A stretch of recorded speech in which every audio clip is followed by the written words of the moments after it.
Halo guys, hari ini aku mau share ke kalian seputar memandikan kucing. Nah, untuk tips yang pertama, memandikan kucing, terutama kucing dewasa, yaitu dengan menggunakan shampoo kucing yang memang khusus. Nah, di sini aku coba pakai Dixie yang memang khusus untuk perawatan kucing anti kutu gitu ya. Jadi emang beberapa minggu yang lalu kucing-kucing aku yang terutama dewasa emang ada kutunya. Meskipun memang nggak banyak, tapi aku pengen ada perawatan khusus terutama dengan menggunakan sampo anti kutu.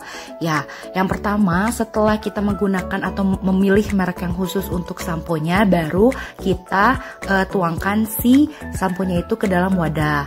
Nah, nantinya kita harus menyiapkan air hangat ya untuk memandikan kucing, karena memang kucing ini nggak suka air yang dingin gitu ya. Jadi kita harus terlebih dahulu menyiapkan air hangat untuk pembilasan dan juga untuk samponya. Nah, selain itu kalian juga harus mempersiapkan anduk ya guys untuk persiapan kucing mandi gitu ya. Anduknya ini anduk kering.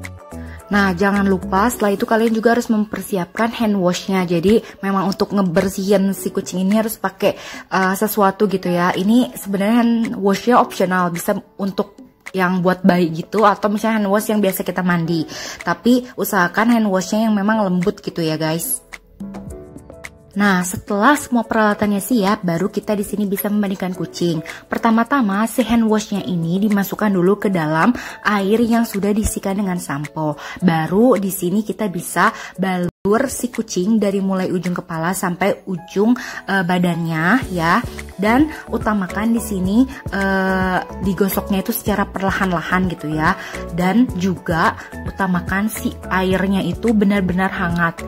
Dan kalau bisa sih sebenarnya jangan air hangatnya yang hangat-hangat kuku, tapi hangat banget biar si kucingnya tuh nggak shock gitu ya. Nah, usahakan ketika menggosok seluruh badannya, si kucingnya itu dikondisikan ya dengan tetap mengelus-ngelusnya gitu ya. Jadi memang ketika ngegosoknya itu kayak kita nge-treat dia lagi main sama dia gitu.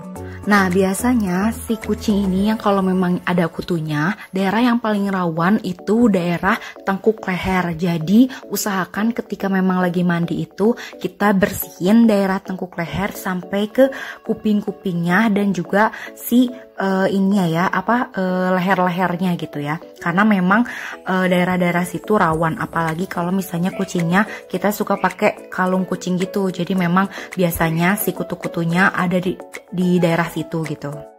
Nah, sambil digosok si kucingnya itu kondisikan agar memang dia tetap diem gitu. Kadang memang ada beberapa kucing yang nggak suka mandi gitu, karena memang dia nggak suka treat kita gitu. Jadi usahakan ketika memang kita ngebilas atau misalnya kita mandiin dia bener-bener halus gitu ya. Jadi biar dia nyaman gitu. Nah, di sini ketika memang sudah selesai menggunakan samponya, baru kita pakai air hangatnya buat ngebilas gitu. Jadi secara perlahan-lahan untuk diganti ke air yang lebih hangat lagi. Gunanya biar si kondisi kucingnya itu nggak kedinginan. Nah, di sini si Moni udah ngerasa kalau dia udah gak nyaman untuk mandi. Mungkin karena kedinginan juga. Jadi diusahakan kita untuk menyiapkan beberapa air yang diisikan air hangat dan juga air yang memang panas. Jadi harus ditambahin ulang gitu biar si kucingnya juga tetap ngerasa nyaman tanpa kedinginan seperti ini ya.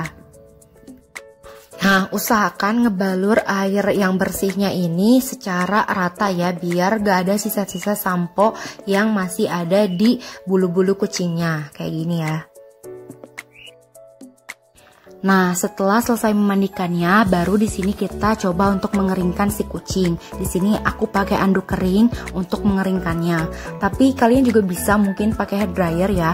Cuman kalau aku nggak pakai karena memang si Moni ini nggak suka berisiknya si hair dryernya itu loh. Pernah dicoba dan dia langsung ketakutan, histeris dan keluar gitu ya. Bahkan dia sampai ngumpet di kolong meja gitu. Jadi memang aku usahakan untuk mengeringkannya ini dengan secara manual gitu. Yang pertama dengan menggunakan handuk sampai bener-bener kering gitu ya istilahnya, dan si anduknya itu jadi basah dan ganti anduk lagi. Kemudian setelah itu baru aku jemur di tempat yang panas gitu ya. Nah seperti ini. Jadi emang agak lama prosesnya, tapi dibanding si Moni stres gitu, jadi kita usahakan buat dia nyaman gitu, senyaman mungkin. Nah seperti ini. Kurang lebih seperti itu guys untuk tips dan trik memandikan kucing. Thanks for watching and see you on the next video.